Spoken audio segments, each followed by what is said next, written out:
Geek Therapy Radio.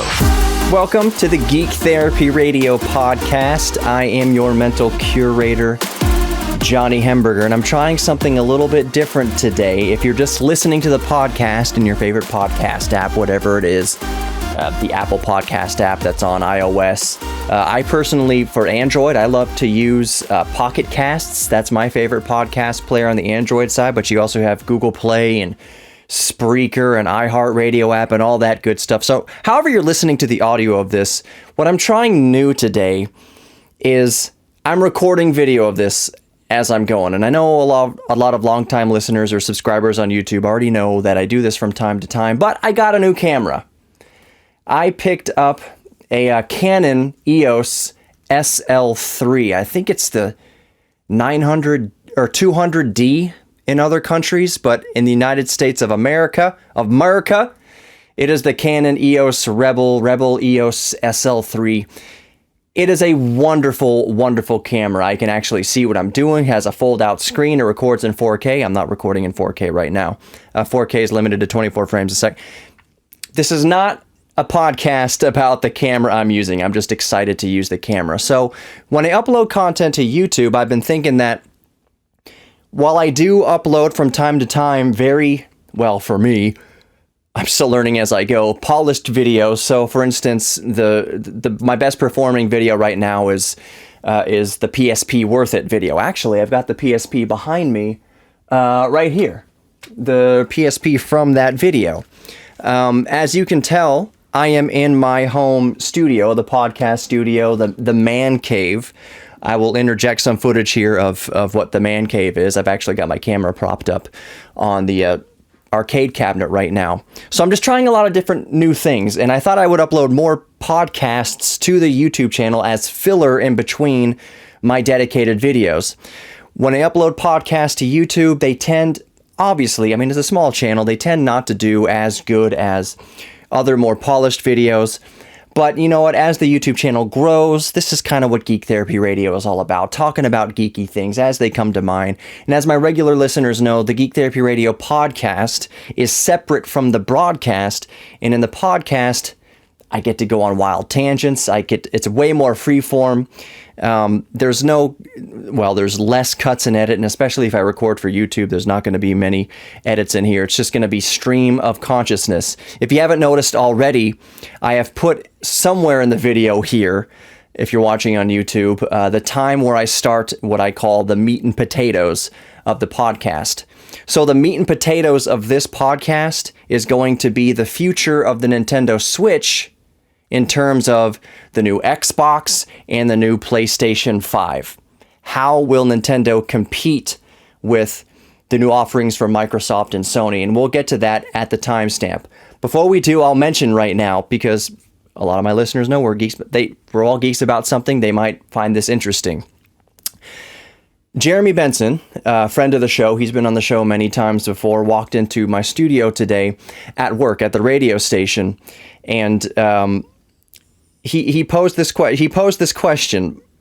He said he had a friend or a family member, a cousin, I forget exactly who. I think it's a family friend, who's looking into getting into audio production. He wants to run, Pro Tools first, maybe Cakewalk Sonar, maybe Albeaten or Logic, or not Logic, because that's Mac only, but getting into audio production.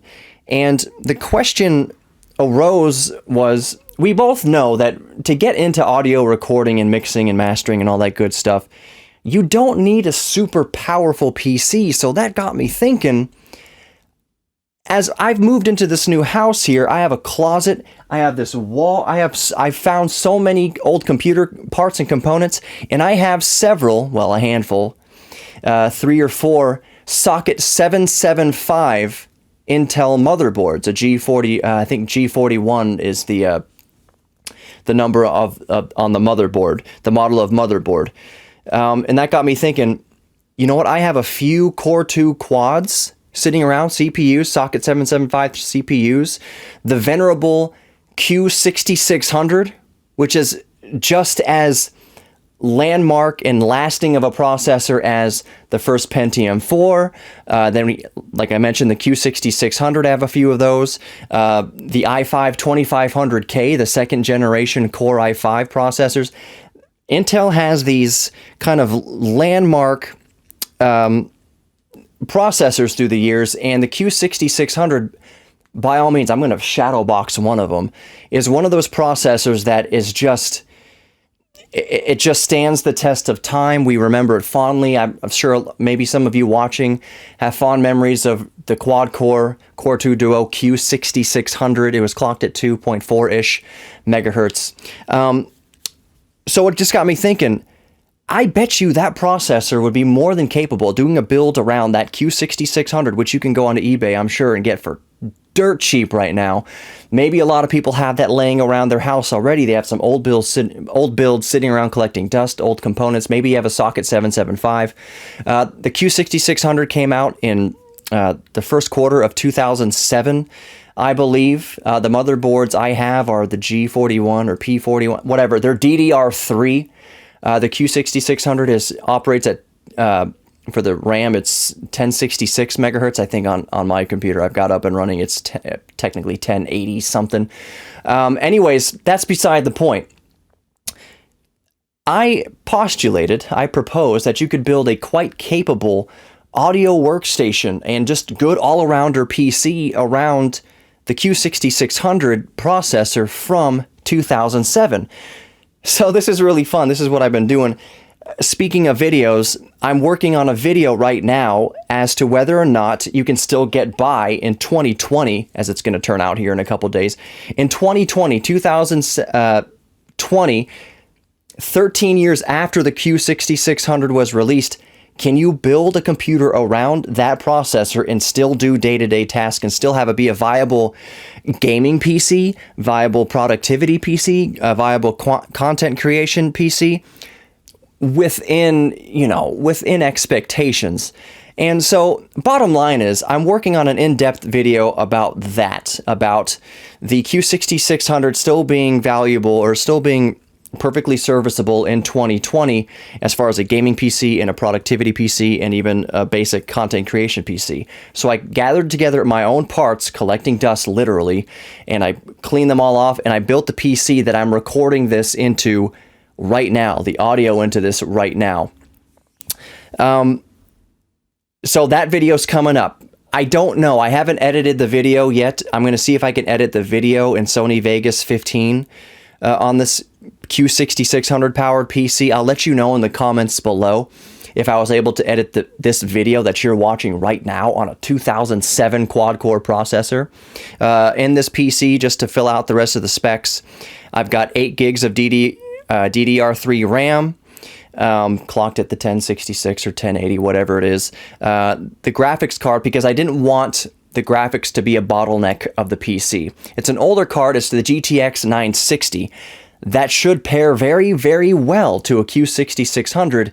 I'm going to toss in my GTX 980 and see if I get any extra frames out of that to make sure that to see whether or not that makes much of a difference. I'm leaning towards no, because like I said, the build I'm building here is trying to make the CPU the bottleneck. So I'm trying to put in graphics card. 960 came out in 2014, GTX 960, 2014, 2015, I believe. Several years after the Q6600 CPU. So that's the build I've got going right now. Like I said, I'll let you know in the comments if I was able to edit the video on this machine with that GTX 960 and Q6600 and 8 gigabytes of RAM. So that's a side project I've got going on right now.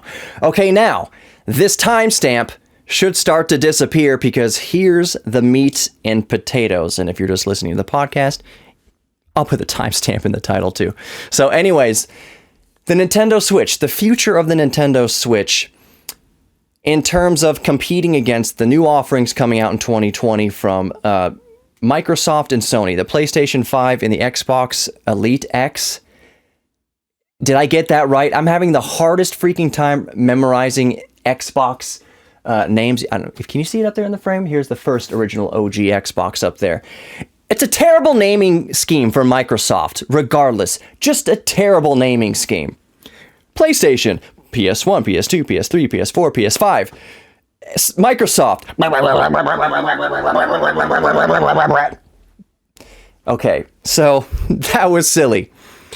But yeah, Sony, get your ish together. Jeremy Benson, who I mentioned earlier, also came into the studio, and one of the subjects we got talking about was the future of the Switch in terms of the new Xbox and the new PlayStation 5 coming out. And here's what we were getting at. He said he was listening to a podcast or watched a video recently where they were discussing that they don't think that Nintendo's going to have a whole lot of third-party... I shouldn't say that. That they might not have a whole lot of ports coming to the Nintendo Switch because everything being made for the new Xbox and the new PlayStation 5 is going to be so hardware intensive that there would effectively be no way to port it to something like the Nintendo Switch that is far, far less powerful. And this just got me thinking, how true would that be? So we have the port that comes to mind on the Nintendo Switch that I'm thinking right off the top of my hat, Witcher. Of course, that's at lower frame rates than you could run on a PC for sure. Lower resolution is the 720p on the Nintendo Switch. I'm not sure off the top of my head if the Witcher upscales to 1080p, like truly native resolution 1080p on the Nintendo Switch. I don't have the Witcher on the Nintendo Switch. But the point remains that with this next generation of mainstream consoles, the Nintendo Switch could theoretically be left behind in terms of ports. When developers are making games for the ultra-powerful PlayStation 5, the ultra-powerful Xbox Elite X, and ultra-powerful PCs. That was the concern. Now, here's where as I started to think about it, my initial gut reaction was, well, yeah, they're going to make things so graphically intensive, so hardware intensive that there's no way the Switch could even hope to have a port of it. But then the more I thought about it, there's more issues in play here. I don't think hardware, horsepower on the Nintendo Switch is going, if anything's going to be the Achilles heel of porting these AAA titles to the Nintendo Switch. The Achilles heel of the Nintendo Switch, I believe, and this, again, assuming that they're not going to come out with a Nintendo Switch Pro in 2020, which I hope they do. I hope they call it the Super Switch or Nintendo Switch Pro. Like, Nintendo is going to offer a beefier Switch. That's my assumption there. Don't quote that as gospel, but you would think that Nintendo would, because they've had a history of doing this, the most recently with the 3DS. I have the 3DS XL right here behind me. Can you see that? The 3DS XL and the new 3DS XL, which had a slightly beefier spec, slightly beefier hardware. So there's no reason why the Switch wouldn't do the same. Nintendo did recently upgrade the Switch with the new version of Switch that has more power efficiency. But again, the Achilles heel I don't think is going to be the horsepower of the Switch. I think the Achilles heel of the Switch that Nintendo would need to sort out, at least with the new model of Switch, is the memory, specifically the internal memory. One of the side effects of the next generation of consoles, the new Xbox and the new PlayStation, is going to be that games are going to be gargantuan. Well over 100 gigs. There's games right now that are well over 100 gigs of storage.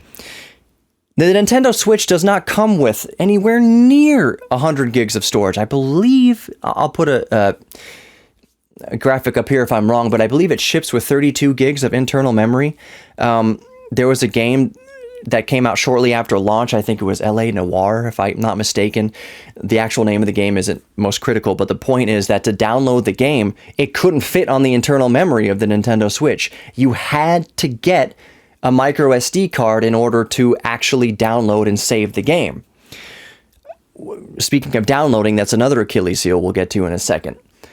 But the point is that in order to compete with the next generation of consoles and get those AAA ports to the Switch, it's not going to be about hardware and graphics horsepower. It's going to be about storage. specifically how fast the storage is and how much storage Nintendo supplies internally with the Nintendo Switch, or how much storage they officially support via micro SD card. Either way, Nintendo's going to have to sort out the internal memory, or the memory situation, storage situation on the Nintendo Switch. So that brings me to the next sort of Achilles heel. The last thing is going to be hardware. We'll talk about that, how the hardware competes with next generation consoles. But the next Achilles heel is going to be, okay, so the next generation of games, they're not going to be any smaller than the current generations of games. But we can assume that just with the progress of time, that games will just naturally get bigger and bigger in file size. The Nintendo Switch has, let's just say that their Wi-Fi or their internet connection is slow. Downloads is slow, uploads are slow. It's got a slow internet connection no matter how you connect to the internet, whether you buy a USB adapter to Ethernet adapter so that you can run straight from your modem or your router through an Ethernet cable, Cat 5, Cat 6, whatever, straight into the Switch. It is not a very fast download speed. It is incredibly slow. It's not, I think it's double digit in a decimal. I'll verify this in a minute here, but I think it's something like 30 or 40 megabits per second download, which translates to 3 or 4, maybe 5 megabytes. 4 megabyte, that'd be 32. Yeah, it's not that quick. So let's say if a next generation game comes out, it does get ported to the Switch and it's huge. Let's say it's 100 gigabytes, and let's assume you have all the storage on the Switch for it. It's going to take forever to download games that big, especially over Wi-Fi, and it's not much better with an actual hardwired Ethernet connection. Again, I'll verify that in the podcast. I'll type into the description what I found about that, and the YouTube, I'll put in the comments what I found about that. But I believe it's just double-digit decimal, so 0 point whatever, download speeds in megabits. Megabytes is single-digit megabyte download, single-digit megabyte uploads. So downloading huge games is going to be a problem. Achilles heel is going to be storage. Achilles heel is going to be that internet connection. So Nintendo has to address those two issues, internet connection and storage, especially internal storage. I'm saying if Nintendo releases, let's say, a Nintendo Switch Pro, I would say it would need, at bare minimum, built-in storage. And this is subject to your opinion on this, especially if you're on YouTube and you can easily just type your opinion on this. I'm going to say minimum for a Nintendo Switch Pro is going to be 128 gigs of internal storage. Minimum. Absolute minimum. I was going to say 256 gigabytes internal storage minimum, a fast solid state storage minimum. But I think at the absolute stripped down bare bones minimum, 128 gigabytes of internal memory. I would like a 512 model, a 1 terabyte model, maybe that's stretching it quite a bit, but games are going to get huge. So the third thing to consider, I said it was going to be hardware, and I thought hardware is not going to be as big a consideration as I think maybe some people might think it is. More and more often now, these AAA titles are coming out to every major console, including PC. So they're coming out for PC, they're coming out for PlayStation 5, they're coming out for Xbox Elite X. And what that means is there's vast mod ability of the game itself to run on less powerful hardware. If you game on PC, you know exactly what I'm talking about. You ramp down settings, you ramp down the target frame rate, you ramp down the complexity of the textures, you ramp down anti-aliasing, you ramp down the resolution, all these things to get it to run smoothly on your computer. Even with consoles, even right now with PlayStation 4 and current generation of consoles, there are more often in games settings to reduce quality to favor frame rate or vice versa. Reduce the frame rate in favor of quality. Do you want to run a games really pretty at 30 frames per second, or do you want to run games less pretty but really fast at 60 frames per second, which is console plebeian, unless it's for whatever. You get what I'm saying.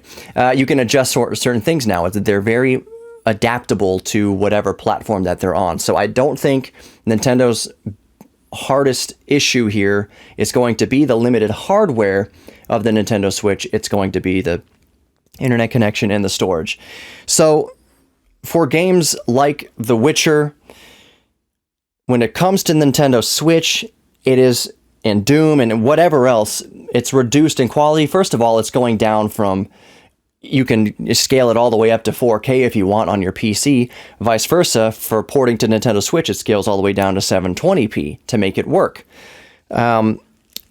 I don't think that's going to be any different in the future, because even if a game comes out for PlayStation 5, even if the same game comes out on Xbox Elite X, it's going to be on PC, and the PC port definitely, more than any of the others, is going to be very scalable, very adjustable in its settings to make it run more comfortably on the wide variety of strength of PCs that are out there. So if they are that adaptable, they will be that adaptable to port to the Nintendo Switch. I don't think horsepower is going to be the issue. I think Switch owners know, and they expect that, no, you can't ramp everything up to 4K, and you can't have super sampling, anti-aliasing. You can't have every setting set to very high or ultra. You know that for portability, for the sake of the system hardware and the Switch and portability, that you're going to have to reduce those settings. And I don't think that's going to be any different in the near future. The last final thought here is that historically, and this is the biggest thing here, Nintendo has never considered what other companies are doing with their consoles. The Wii was 480p, something like that. Was the Nintendo? Oh, it's down there. You can't see it. Nintendo has never been about how good things look and how beefy their hardware is. They've always just been about their own games and running their own games and doing their own thing and experimenting with their own thing. So you have duds like the Virtual Boy, to a lesser extent the Wii U, and then you have smash hits like the Game Boy, the NES, the Super Nintendo, the Nintendo 64, kind of lesser degree, but still smash hit. The Switch is a phenomenon, and that's just because Nintendo, they have so much money stored up in the bank, they don't have to worry about flops and failures. So they've never gone completely with the mainstream to keep up with Microsoft and keep up with Sony. They've never done that, and they're not going to do that anytime in the near future. They're going to do their own thing. They're going to port whatever games they want over to the Switch, regardless of what we think here. That's just the way Nintendo's been since well, technically they started in the late 1800s, but since the NES came out, Nintendo has always just been off on their own, doing their own thing. So either way, it's not like the Switch is going to get sucky when the PS5 comes out and the Xbox Elite X comes out. It's only going to get better and better. But we love and hate Nintendo for that, for doing their own thing. We would like a lot more ports to come to the Switch. It's just not going to happen, period, regardless of where we are in generation and who's coming out with what hardware. It's just not going to happen. So I think that's going to do it for this podcast. I'll start wrapping up here. I forgot to say this at the beginning. I usually try to say this stuff at the beginning, but remember that we're all geeks about something. So embrace your inner geek and know that you are loved. You are worthy of love. You are worthy of being loved. You are worthy of giving love. And most importantly, you are worthy of your own self-respect. And I know that's a lot harder, easier said than done.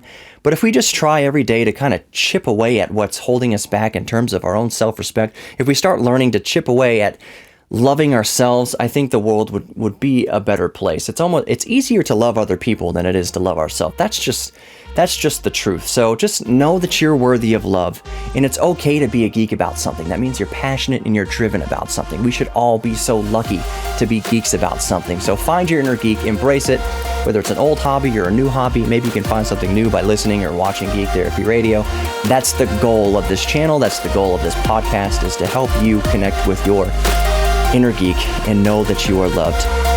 So until tomorrow for the podcast, I don't know when I'll upload another podcast to YouTube, but in the near future. But until tomorrow on the podcast, I'll see you then.